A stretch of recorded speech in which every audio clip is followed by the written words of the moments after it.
everybody, and welcome in to Blue Jays Today, folks, where today we've got some more Toronto Blue Jays free agent and off-season updates.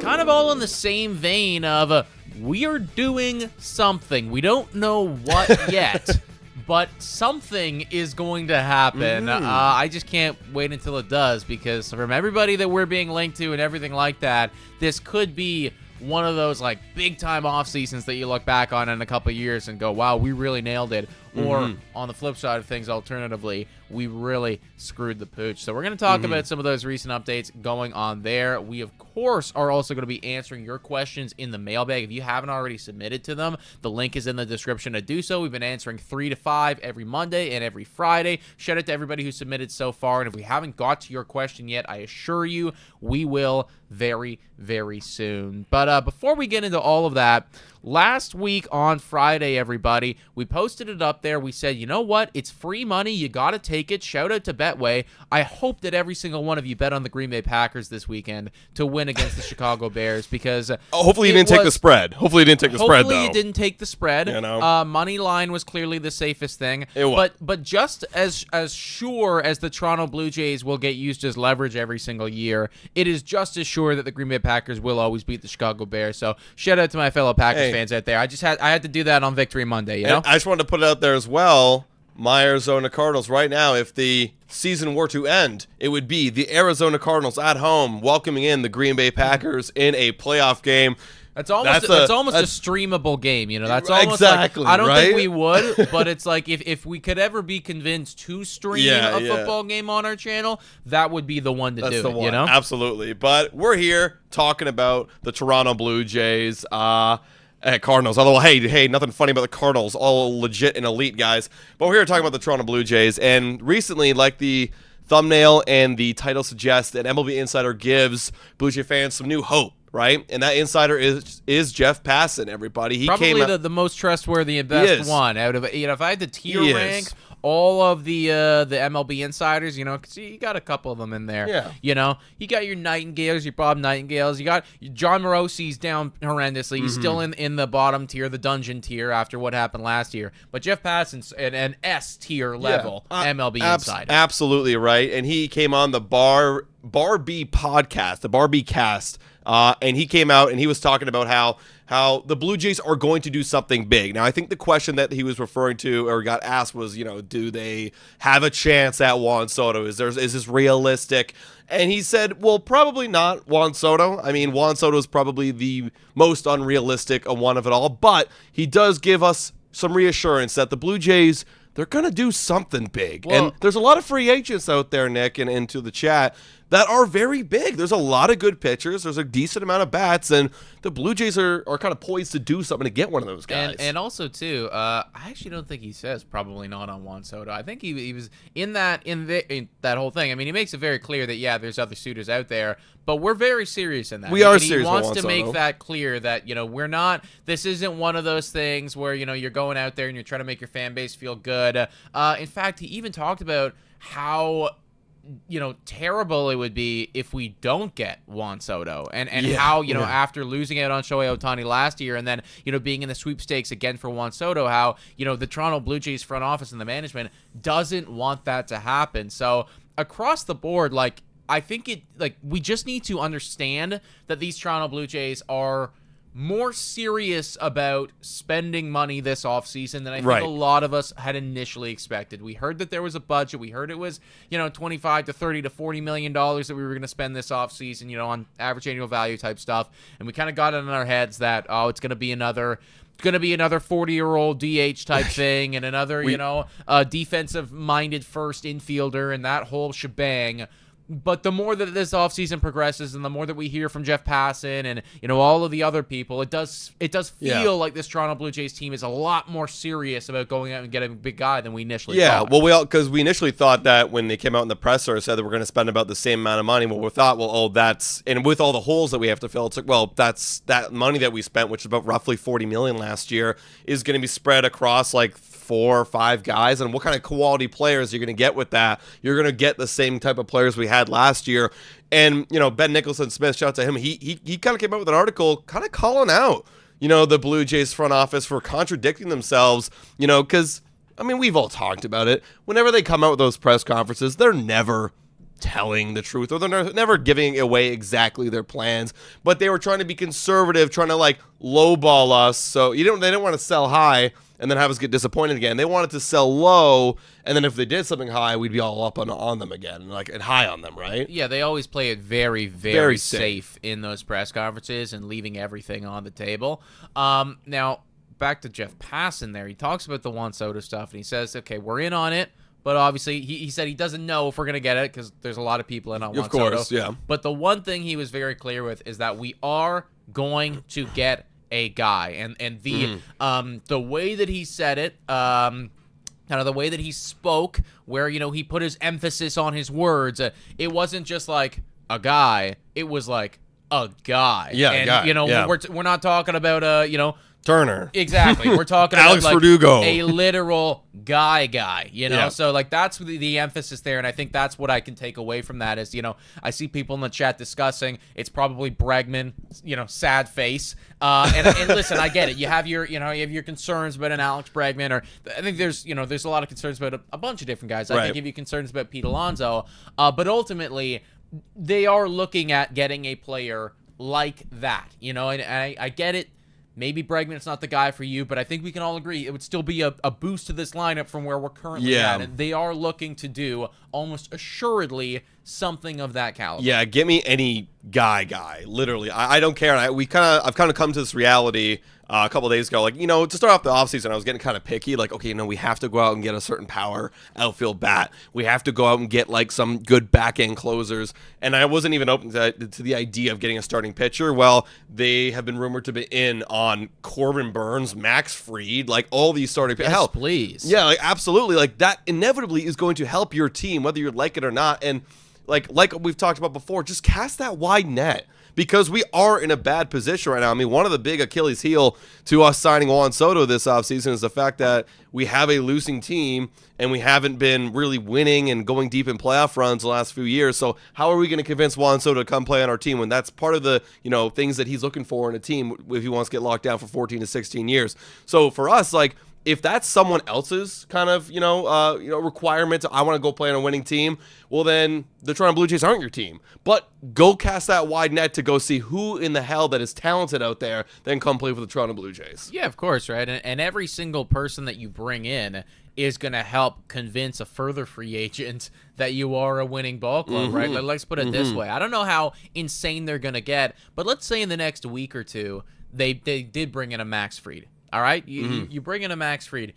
Now, if you're walking into a meeting with a Pete Alonso or a Juan Soto or a Santander or whoever, I mean, what better rotation? You know what I mean? Like there's not many better rotations in baseball. You can at least make out or lay out an argument and go, we got Max Fried, we got Kevin Gausman, we got Chris Bett, and you start to list off those names, and as a free agent, you go, okay, you know what? Maybe that does sound pretty good. Now there isn't a whole lot of offensive support, but maybe I can provide that if I'm an Anthony Santander or a Pete Alonso. It feels like there's at least a basis to live off of. So I think every single free agent that you bring in is just going to further help with your argument about bringing in potentially more free agents. Now, am I being overly optimistic right now about the capabilities of this Blue Jays front office? Yes, it happens every season, every year, because we've done this last year, we've done this years before. Granted, here's the thing: I think there's reason to it. I see a couple people in the chat saying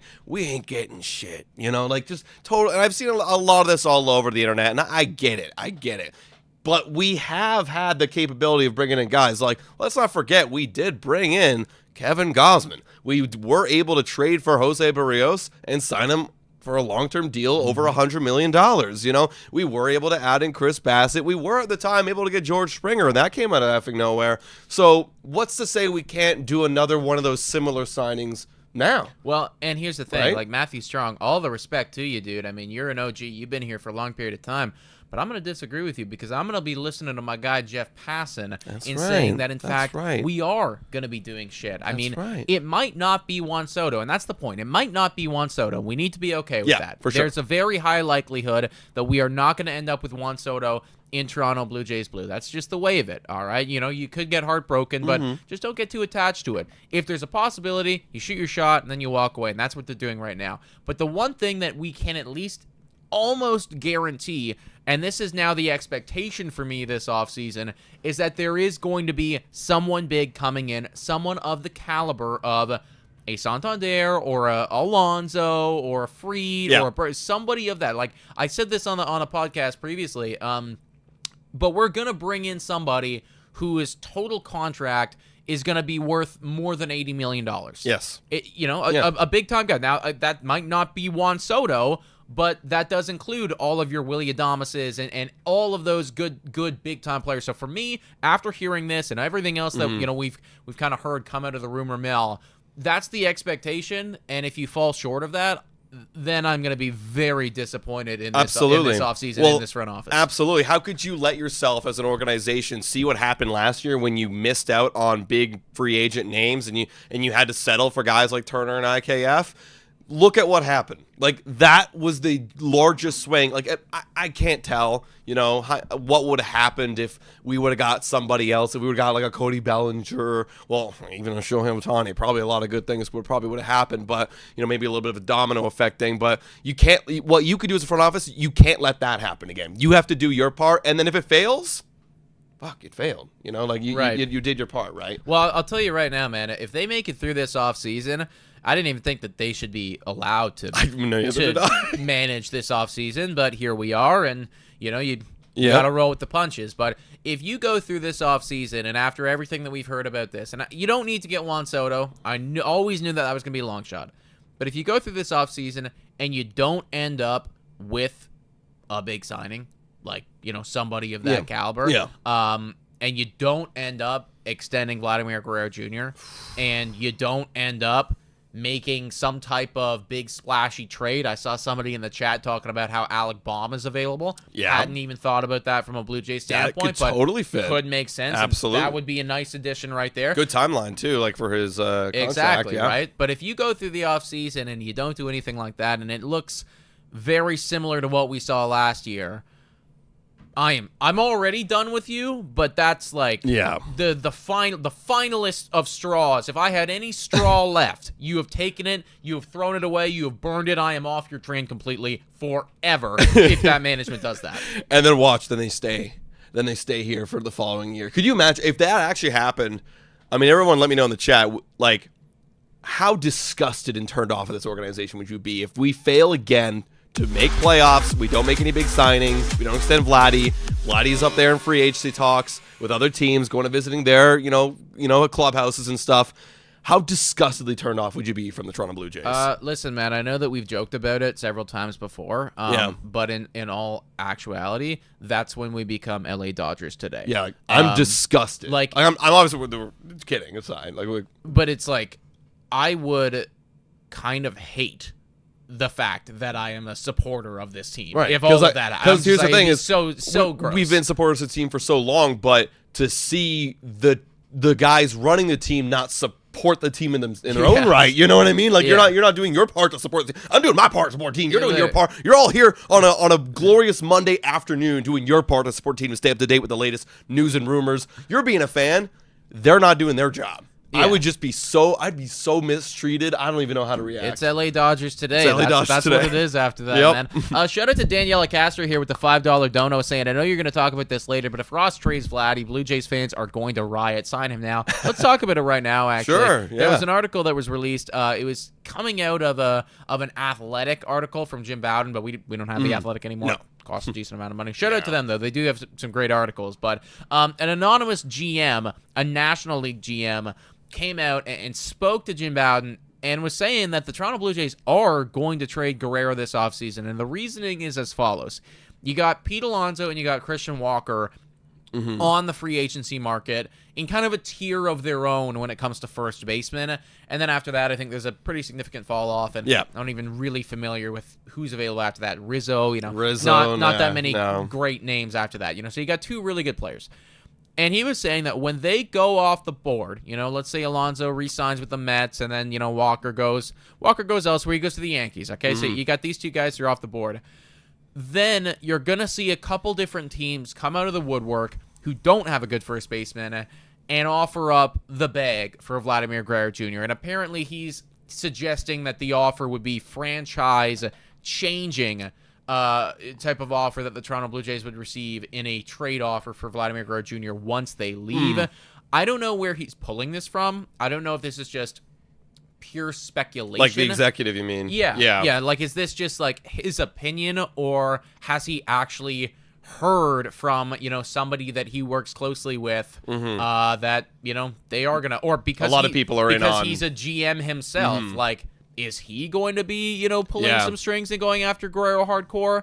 I don't know. But ultimately, like, you give me your 2 cents on this. It just feels like there's a lot of stuff that needs to happen here for that to make any sort of sense at all. Yeah, I mean, I think franchise changing depends on what you qualify franchise changing as. I mean, what I can compare it to very loosely is the Juan Soto trade that happened last offseason, right? When you look at what was involved in that trade, you had 2 prospects, decently rated. You had an already given Michael King starting pitcher, and then you had like a support guy, in a Kyle Higashioka backup catcher. Now Vladdy Guerrero Jr. isn't going to get a Juan Soto type of trade, but if you can kind of use that as a loose comparison, you're probably expecting an everyday already established big leaguer in that trade, and maybe a top prospect, or maybe something else, right? So do you define that as franchise changing? I don't necessarily think so, unless that top prospect is a guarantee, which then you would be trading anyway. So for me, like, sure, they might get offered that, and that MLB executive saying like they should pounce on that. They're not taking into the fact that like Ross Atkins' job depends on Vladdy Guerrero Jr. staying as Toronto Blue Jay for the rest of his life. Like, if he trades it away and you're getting back, like, let's say a third string starting pitcher and like a number 3 or 2 prospect in our system, maybe number 1 because our system's pretty weak. That's not going to be it. That's not Vladdy Guerrero Jr. No, that's not going to sell tickets. Like, it would have to be genuinely franchise changing in the sense that you're receiving 2 top MLB pipeline top 20 prospects, and then like 2 guys that are going to hopefully be all-stars and maybe even be in the MVP conversation one day, and on rookie deals, and then also an MLB, established player type thing. Like, that's the level of deal for me that I need to go and to see and be like, okay, maybe that does change the franchise if we get that for the better, and then maybe you pull the trigger. But I just find it hard to believe that anybody's going to be willing to offer something that makes it worthwhile for Ross Atkins, considering everything that you just said. Like, he would need to know so wholeheartedly and like be confidently speaking with his chest that we won. Like, you need to know immediately. We are winning. It is going to be a win. The only way it's not a win is if all of these players get hit by a bus and they never play baseball again. But we are going to win regardless. Like, that's how sure you got to be. And they got to be making an impact this next season, right? Immediately. Because and I do more lean to the sense of we are going to be very aggressive. We've heard it from multiple different sources. This is the first time I'm hearing a source of like that they would be accepting an offer for Vladdy Guerrero Jr. But like multiple sources saying the Blue Jays are going to be in aggressive. You go spend, let's say you go spend like $150 million, you sign like a Max Fried or something like that, and then you trade Vladdy Guerrero Jr. for 2 prospects. It's like 1 foot in, 1 foot out. Like, what are we doing? Like, if you're really going to rebuild, you got to commit to the rebuild. And this Blue Jays team sounds like they're committing to winning next year, so it doesn't make any sense. Yeah, like, just to put it, like, for me, I guess to try to piece together a trade here, somebody said earlier Alec Baum's available. It's got to be Alec Baum, and then it's got to be, your number 1 prospect in your system, who is also, in the top 50 of MLB prospects, and then it's got to be your number 4 prospect in your system, who is also like really highly touted and is ready to come up immediately, and then we can come to the table. That's where I'm at. It's got to be that drastic and that dramatic, and that is truly why I don't believe it's going to happen. Again, this is a National League literal GM, anonymous. We don't know what team he's with, but I'm sure he's very plugged in. I just find it hard to believe that all of those things would happen and that Ross Atkins would be convinced enough to let your literal star player and the guy that sells the most jerseys and gives out the most bobbleheads and all this shit, would be capable of trading that guy away. Yeah, I don't think it's gonna happen, guys. And but hey, we always gotta talk about these kind of things because it is a reality, right? We like to avoid it as much as possible because we don't want to live with the fact that Vladdy would be leaving this ball team. That's literally that's franchise changing right there. Well, exactly, right. And that's you hear somebody say, "Well, franchise changing offer." But it's kind of you can look at the other side, It's on the flip side. Well, we just lost our best hitter and best player. Yeah, we lost an identity. We lost our identity. Who's our identity now? Regardless, you could trade that guy for a fucking bucket of balls, and it's still franchise changing. Not for the better though. You didn't say better franchise changing. No. You just said franchise changing. So that's true. That's where we're at right now with the potential Guerrero trades. I wanted to talk about something because I saw some people in the chat. Was it Heyman that brought up the Toronto Blue Jays being in on Soto? Ken Rosenthal. Ken Rosenthal, yeah. Thank you very much. Can you pull up that article if we have it there? Because I know that some people were getting relatively pissed off about what it was that that Rosenthal had to say about the Toronto Blue Jays and their I guess how close they could be to signing Juan Soto as a whole. Yeah, so I pulled up a Ben Turner's tweet here. Shout out to Ben Turner because he kind of just summed it up. He got the snippets from the article that sum it up perfectly. But the reason why people are getting so upset, first of all, let's read the title here. Rosenthal, why Jays may not make sense for Juan Soto, the case for Alex Bregman, blah, blah, blah, and more in MLB notes. So the case that he makes in this article is that the Blue Jays are not a winning team. They're not in good shape. And that's why Juan Soto won't come to the Jays. But his whole point to start off this article is that Juan Soto is going to go to the highest bidder, right? That's what it's going to be. He will almost certainly will go for the best offer, if you guys can see that right there. And so if that's your case, okay, well, he's going to go to the highest bidder, and the Jays have the money to be the highest bidder. Why are you then counting us out? Oh, because now they're a bad team. So it's kind of a little bit of contradicting itself. Yeah, of course. You can't. If your entire argument is he is going to go to the team that pays him the most money, then the other side of things about how we're shit shouldn't matter. Exactly, now, right? You can make me an argument as to why you believe the Toronto Blue Jays aren't going to be the highest bidder. Right. I think that's very fair, because that at least ties into what you're saying. And well, he's not going to go to the Jays because they're not going to be the highest bidder. They're going to get outbid by Steve Cohen, and that's going to be that. All right, I hear you, man. Cool. You know what? Honestly, I agree with that. I think that you're probably true there. I also agree with what you're saying in the sense of I'm sure there's an element of competitiveness to Juan Soto. It's come out like exactly. that. Exactly. And I'm sure that he wants to play on a winning ball team, and we are not that right now. So I get all of that, but you're right that there does feel like a little bit of just a smidgen of anti-Canadian bias in there, when you first lead off by the entire fucking title of your article is why he's not coming here, and then your whole argument is, well, he's gonna go to the highest bidder, but only if the highest bidder is not the Toronto Blue Jays. Exactly. Well, you should probably change your article like why bidding high shouldn't matter for Juan Soto, like why he shouldn't go to because if his whole argument is that we suck, well then that should be your main argument. It's like, well, even though if the Blue Jays match Steve Cohen's offer, because this has always been my thought. If we match any New York team or any team that's bidding for Juan Soto, for that matter, and it's between us and the Yankees, well, he's going to go to the Yankees, right? It's just that simple because he does value having that competitive nature, that team that's going to be able to be competitive for a very long time,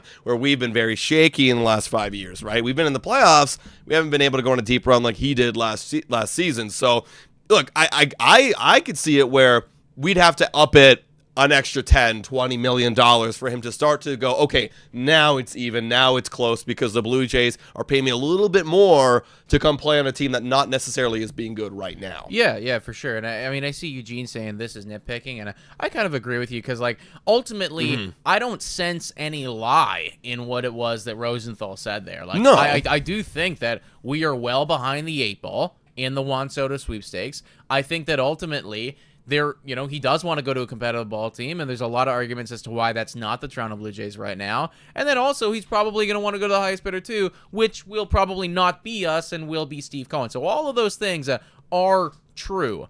I've been operating under the assumption that if we are tied monetarily speaking and value from a contract standpoint, like if it's 100%, you look at all the numbers, regardless of how you break it down, whatever, but it's equal. They're offering me this, they're offering me this. It works out to be the exact same thing. We will lose. Yeah, unless you're up against maybe the Tampa Bay Rays, but they'd never be in that conversation anyways. Blue Jays will lose out on the Juan Soto sweepstakes in terms of a tie. They need to go above and beyond. They need to offer that additional 5% that the other team is not willing to do. Yeah. They got to do something else that incentivizes him to come here other than just, tying or matching the offer of a Steve Cohen. Yeah, I can't agree more. Real quick shout out, guys. I'm going to give a shout out to our merch drop right here. We dropped some merchandise way back in the day. We got some hats. We got some shirts, guys. If you want to go check out and get your Blue Jays Today merchandise, the link is in the description down below, nationgear.ca. We're going to be coming out with some pretty cool t-shirts very, very soon. Not just Blue Jays Today gear, with some pretty cool graphic stuff soon. So we'll keep you guys up to date on that. But yeah, a little selfless plug right there for the Blue Jays Today merch. Now, go get it. Now to stay on topic of Juan Soto, everybody, this came out. I think yesterday, the Mets had their meeting with Juan Soto. I believe it was on Saturday they had the meeting. And, yeah, Steve Cohen isn't messing around. I mean, you want to talk about trying to outbid Steve Cohen, this is going to be a tough one to do because his first initial offer is $660 million. That is according to Gomez right here, and according to Carlos Berga, that it's $660.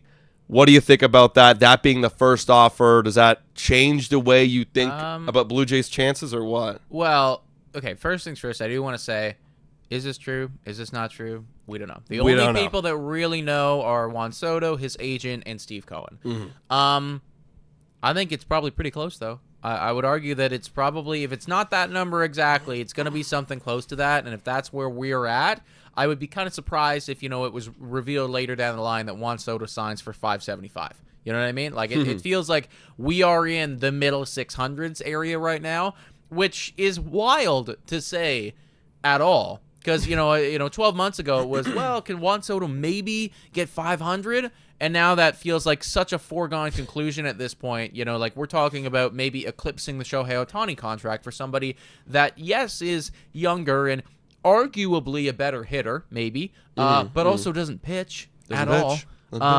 So like, is it wild that we're considering paying $660 million, or at least Steve Cohen is, for one guy? Yeah, it is, especially considering that guy is not Shohei Ohtani. And does that bring the Toronto Blue Jays out of the race? It's probably a bit of a deterrent, but ultimately, they had $700 to spend last year. They didn't spend it. They barely spent any money at all last year, if you really think about it. That's true, they probably right? saved money last offseason, all things considered. So they had $700 last year.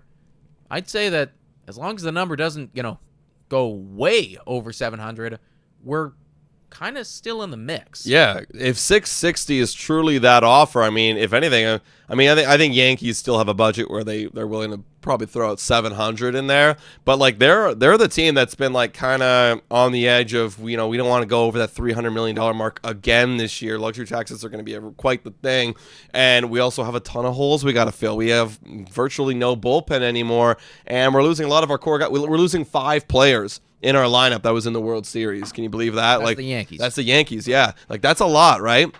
And they're kind of being conservative, where we know Steve Cohen he's made it out clear. He's going to do everything in his power financially to get Juan Soto over here. And, yeah, they also got holes, too, but they don't seem to care. They don't seem to care how much they go over that whatever $1 million mark, right? The taxes mean nothing to Steve. It means truly nothing, guys. So for me, like, the Yankees are still in the mix for sure. Obviously, Mets are in the mix. They made the offer, but I really think like it's Jays and Red Sox now that are like the only teams that can really drop anything over that. At any point. There's 4 teams now. It does feel like there's 4 teams on our Bad for Baseball show. Go check it out if you haven't already done so, guys. But I kind of tier ranked the Juan Soto landing spots.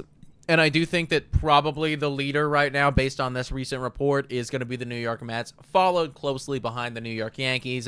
And then there's a little bit of a teardrop, and you got the Boston Red Sox, and then the Toronto Blue Jays. And then after that, I wouldn't be shocked if he ended up, an LA Dodger, and I wouldn't be shocked if he ended up a Philadelphia Philly, but it does start to feel like it's a bit more of a long shot. and probably going to be with one of those other 4 teams I mentioned earlier. Yeah, absolutely. Also, I read this comment, and I didn't even think about this, honestly, because all the money we're talking about is in U.S. dollars. That's about $1 billion we're talking about for one guy. Yeah. Canadian. Oh, yeah. That's insane. You think about that, yeah. We are going to make him a billionaire. A billionaire. That's crazy. No, it's actually like really stupid. What the hell? Really stupid. That's so dumb. How much money is that? that in Canadian a year? It's like what, 70 million Canadian a year? Something 70, like that? yeah. No, I guess depending on 80, how many years. I don't know. Yeah, but exactly. Like a fucking lot. Yeah. You know, like, 660 is 940-ish apparently. Yeah. So if we go hit 700, that's $1 billion. Yeah, we're close to. Yeah, my kids are my kids are playing baseball every effing day, and like every day. You don't sleep until you hit 1,000 balls off this tee, junior. You know. Exactly. Yeah, that's the thing. Just you gotta have your little miniature Juan Soto. And, exactly. Be a billionaire for the Toronto Blue Jays. Right, guys. Let's give a real quick shout out, everybody, to the sponsor of this show. Whoa, time for a quick shout out to the sponsor of this video. Hit your picks and knock it out of the park with Betway. Scan the QR code down below to join the action. Only available in Ontario between 19 years old to participate. Please play responsibly. Now everyone, back to the content. Shout out to Betway, everybody, for being absolutely phenomenal. Like I said, if you took what we told you to take last time, you would have made money because it's just that clear. Now, granted, the spread wasn't safe. The spread wasn't safe. That was a lot closer than we thought. It was. Would have knew. The spread is safe here. Yeah. The spread is safe here, everybody. Listen, the Dallas Cowboys are... I don't even know what the MLB comparison is. They're closing in on Oakland Athletics or... Actually, maybe Toronto Blue Jays. Had high expectations, made the that. playoffs, but fumbled real quickly, and then had a horrible year. And didn't do anything to improve the team. They're the Toronto Blue Jays of the NFL. Well, they are. They are going to get smoked then, everybody. You can take the Texans at a -7.5 and feel very comfortable with it. You'll get double your money, but, I mean... I don't see a reality where the Cowboys get even close tonight. So. No, it's not. You have Cooper Rush, and man, you could argue it's a second game. Maybe he'll be, more into the offense. But there's no run game. No. There's no run game. So yeah, guys, go check out Betway. Scan the QR code right over here, guys, to download the app or click the link in the description, everybody. Also, big shout out to Matthew Strong here with that dono saying Jays will overpay for an aging veteran. Then we eat a few years of crap contract. I actually talked about that in my recent video room about Alex Bregman. That whole idea. Well, that is the risk. You know what I mean? Like, again, from Jeff Passan's standpoint, we're going to go out, we're going to go get somebody big. Is that somebody big going to end up being a good thing and result in more wins for the team? I don't know. This is just step one, okay? Right. Step one is bring the guy in. Step two is hope that he plays good baseball for the remainder of his contract and everything like that. That's the thing, right? Because we have so many contracts coming off the book. That was kind of my whole argument. Like, we have so many guys coming off the book the next 2 years. All that you really care about is can he be good for the next 2 years? At least for the time being, right? Sure, exactly. And you think about, and that's why, for me, a starting pitcher does start to make a lot more sense. Like, initially I was like, I don't know, but there's a lot of good talent available at the starting pitcher market. You do have Flaherty, you do have Fried, you do have Blake Snell, you got Corbin Burns. There's so many different really, really good players. Roki Sasaki, I doubt he comes here, but a lot of good talent available this year. And with Chris Bassett leaving the books after this following season, and then Kevin Gausman leaving the books after that, to stop yourself from just being completely desolate later down the line, this is a good time to go get your dude, and it just kind of like keeps the rotation strong and rolling as the seasons progress. Yeah, absolutely, right? And I'm all for it. And I was kind of the same way. I'm like, are we really going to do this again and get another guy and get locked, potentially miss out on the contract? That's a risk you got to take. We really, beggars can't be choosers right now. We're trying to win, right? That actually is a great transition. Now, guys, we're going to go to our mailbag. We got 3 questions from y'all, and right as we were talking about George Springer, we got a question in here from Ethan Woods. Shout out to Ethan Woods for your question, my man. They're asking, if somehow the Jays sign Soto, do you see them trying to move Springer to allocate some of the money George makes to other parts of the roster?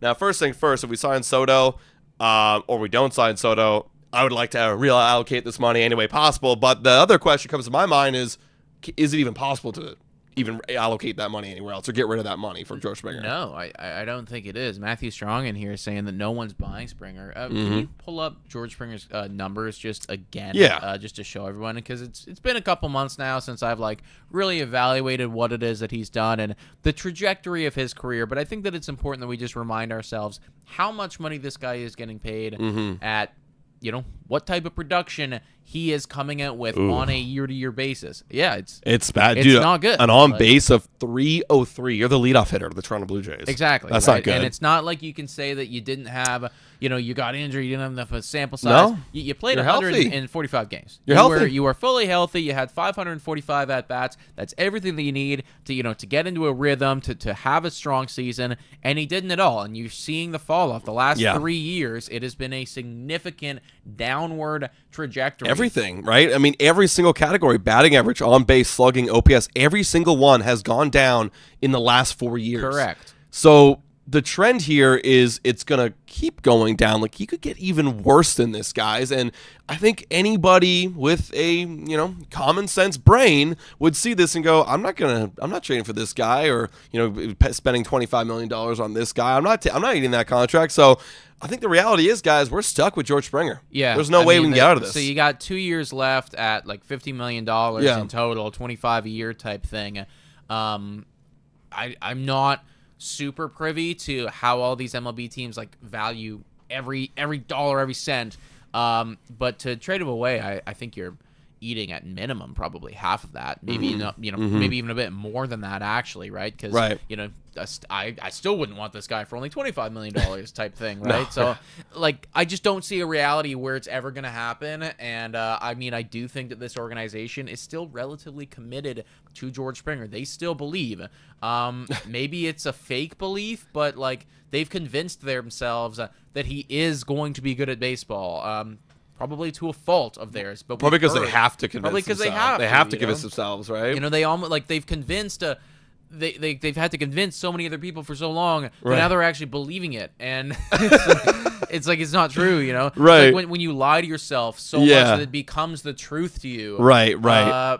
It's still a lie. Yeah, Maybe I'm being super disrespectful to George Springer. I really hope that he shuts me the hell up and like puts up a crazy renaissance season, and we're all laughing at the prospect that we even talked about trading him away months ago. But it's ridiculous, I don't know. I wouldn't bet on it. No, I wouldn't bet on it either. Actually, speaking of betting, what do you think is the line? Let's give this guy a line here, everybody. Right. What's a good stat? Maybe OPS?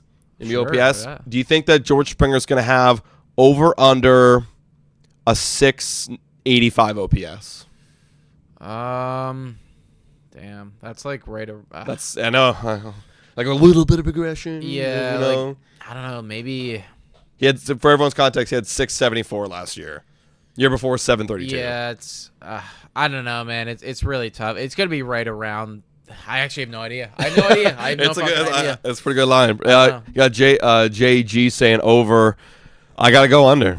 The stats are going down. I hear you. And I really hope that this is the year where, and we got to make some moves this offseason, but I really hope this is the year where we're really reducing that playing time. Well, it's happened a little bit last year. Yeah, he can't possibly be batting leadoff anymore. Yeah. It's just no way that you can do that, especially like if you're trying to convince your fan base that we're being competitive, having somebody out there who's batting 220 with a 303 on base, leading off the ball game, getting the most at bats, that does not convince me of that. No, and he's going to be 35, a 35-year-old aging veteran batting leadoff. Like, just take away the name of George Springer, and that doesn't sound good at all. Yeah, of course. That's horrible. There's a lot of question marks there. So, look, I really hope that he bounces back. I, again, wouldn't bet on it, but, for the sake of this team moving forward, leadoff is not where you want to put him. No. Let's move on and answer this question here from Amy.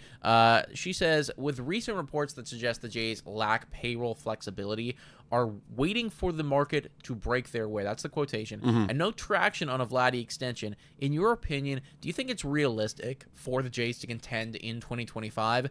And if you were the GM, would you rather tear it all down in order to better set the Jays up for the future, or gamble it all in one last hurrah, knowing this would delay a needed rebuild and perhaps crippling the team for longer than projected? Wow, what a very detailed question. Yeah, seriously, great question there from Amy. Thank you very much for submitting it. Effectively, what she's asking is, are they doing the right thing by going in 2025, or would it be better to kind of cut your losses here and plan for the future? Well, I guess it depends on what you classify as the right thing, right? Like if the right thing is to try and win, then like in the now, then yeah, they're doing the right thing. But if their goal of succeeding and making a good decision to plan for the long term, then no, because I would be trying to extend Vladdy Guerrero Jr. I would try to be saving enough money to then go all in on a next window and just kind of rolling with what we got. Yeah, for me, it all depends on what you classify as she's asking winning. you. I know. And okay, good question. Yeah. What do I classify as winning? Winning. Or as a good decision? It's winning. And so I do think this is the time. Like when you set up this window for the next little bit from 2019 on to now, we knew that 2025 was going to be the last year of Vladdy and Bo. I would want to take all that time as much as possible and try to win as much as possible in that time. We had one bad year last year in that little window. We had a bad year. First year, we didn't make playoffs other than 2021, which was still a very good, successful year in its own right. So go in one last time. You kind of committed yourself before entering this little frame. This is what we're going to do. And we still got guys on for the books, the good players on the books for this year and a little bit next year. Try and win now. Yeah, I'm going to take the other side of things, and personally, I think that the right call would be to not necessarily tear it all down, but I think that you would find more success later down the line with some type of retool and rebuild. Now, that does include a Guerrero extension. It does, right? Like, I think that you can be competitive and also, extend that guy and be retooling at the same time. That's what's so beautiful about just signing him long-term. Yeah. Now it's like, okay, everyone wins. The window's extended. I think ultimately that there's too many holes on this team right now to go out and win a World Series next year. Like I don't see a reality right now unless you go literal insane mode this offseason. Right. And there's a bunch of different breakouts and everything like that this team has the capability to do what the LA Dodgers did and win a World Series, especially with that bullpen. So for me, I do think that they are being a little foolhardy with the decision to continue to contend, and I think that there's an element of them trying to save their jobs. Mm-hmm. All that being said, though, if we're within spitting distance of a playoff spot midway through the season, of course I'm going to be all in on it. Yeah. Like I'm going to be riding along and hoping that we win. I would have gone about things differently, though, if I was the GM. Yeah, that's fair enough. Good question there from Amy. Guys, again, if you haven't already submitted a question or you have and it hasn't got picked up yet, submit it again down in the comments down below or in the description, There's a little link right there. We've got one more question in here from James. So shout out to James for the question. His question is, in the last few off seasons, we have had a run prevention mindset in terms of spending. KK, Varsho, got IKF and that, etc. Do you think that this was viable in the first place, or do you think that Jays should abandon this and hop on the home run hitting bandwagon? If this is the mindset the team is shifting into, what is the hesitancy in signing Guerrero at all, someone who has Hall of Fame level talent and an 800 OPS floor? So let's start with that first part of, do you think it was viable in the first place to shift to a defensive mindset team, and should they abandon it now? Well, I do think that it was viable, and it could be viable, because you've seen other teams like play some incredible defense and go a long way. Like that run prevention is a real thing, and it is important, and that's why you saw, even though I don't agree with WAR as a whole, but that's why Dalton Varsho's WAR is, close to 6 every year, even though the guy can't hit for shit. It's because, he prevents runs, and that is valuable. So, yeah, it was definitely viable. I think that, the mistake that was made here, or the misconception, was that we were just going to continue to hit good as well, right? Which didn't happen, right? And that's where you saw the massive fall off, and it's where we are right now, because by trading away a bunch of silver slugger caliber hitters, you thought that you'd get Matt Chapman breaking out and various others kind of filling in for them, and that is not what happened. So, yes, it was viable. Did we approach it the right way? Probably not. Now, should we abandon it entirely? Also, no. There needs to be a happy medium here involved. Right. I do think that we need a lot more home run power. That's just a fact, actually. We are low when it comes to hitting home runs, and not very good at doing so in the American League. And we've watched as the postseason happened. All the big-time moments, all the games that were, coming down to the wire. What was the difference? It was a big-time blast. Right. We do not have a lineup that is capable of doing that, and you can talk to me all you want about run prevention. You can't prevent a home run ball that was hit 450 feet. There's just not a goddamn thing you can do about it defensively speaking. So, no, we shouldn't abandon it completely, but yes, there needs to be an element of steering towards more of a home run, power-hitting ball club. Yeah, to comment my thoughts on that first part of the question is, you got to remember where we were at the time when we decided to go in that defensive mindset. We just watched Bo Bichette and George Springer run into each other and cost us the entire game. The bullpen cost us the entire game. We saw that happening for the last couple of years, right? Bad defense. So when you see that problem pile up over the course of 2 seasons, it makes you think, okay, maybe we got to go and shift a little bit more defensive mindset. I remember both of us, too, were like, this is a good idea. We have to get a little bit better defensively. Now, I think they steered way too far in the other direction where it started costing the offense, but now we've seen 2 offensive seasons pile up of bad. We have to go now steer back into the other direction and sacrifice, find that little happy medium like you said. Now, the second part of this question, if this is the mindset the team is shifting into, meaning the home run mindset, what is the hesitancy in signing Guerrero at all? I think it actually has nothing to do with where the direction of our strategy, our roster configuration. It has more to do with the fact that we don't really know as an organization how to value Vladdy Guerrero Jr. now, or at least Ross Atkins and Mark Spiro do. I think I have a good idea of where to value him, and maybe Guerrero's camp is overvaluing their side of things. So I think they're kind of just off. Plus, there's the whole Juan Soto offseason right now that might play a little bit of a factor into what a potential Guerrero contract could look like. So I think there's a lot of factors that need to fall into place in terms of the market, and it has more to do that with then the roster configuration. Yeah, I mean, that's just something that they need to figure out regardless. Like we said, competitive in 2025, not competitive in 2025. Home run, hitting mindset, defense mindset. None of it fucking matters unless you have Guerrero. You need, Guerrero fits into all of it. So, yeah, extending him just needs to get done. The whole Juan Soto thing and the implications on Vladdy worries me a little bit because I know that this guy has come out and said that he wants to be with the Toronto Blue Jays for life. But if he sees his, other Dominican buddy that, has kind of had the exact, a little bit better at this point, but a very similar career progression as him, get $700 million, $1 billion Canadian.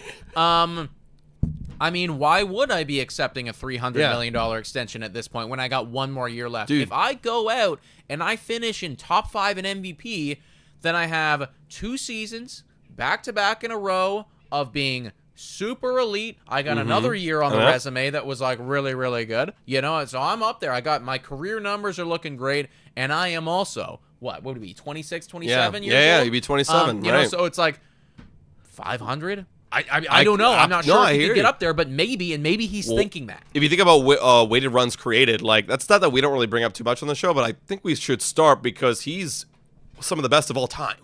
He's literally some of the best of all time in that category. And at his age, right? Before his age, 26 or 25 year, I think I saw it was. So it's in his own right, he is very good at that, whereas Juan Soto is very good at on base and everything like that, everything that has to be doing with a great hitter like Ted Williams. So yeah, if I have 1 more good year, yeah, you're right. He could get that number again. If he tests the market, he's got to have an amazing year. Obviously, he's got to stay fully healthy and everything like that. But yeah, I mean, if Juan Soto gets 700. I think Vladdy Guerrero Jr.'s got a good point in the sense of, okay, I'm not as good as Juan Soto, but am I half as good as Juan Soto? Because that's 350. Yeah, I think I'm a bit more than half as good as Juan Soto. Yeah. Am I 2/3 as valuable as Juan Soto? Yeah.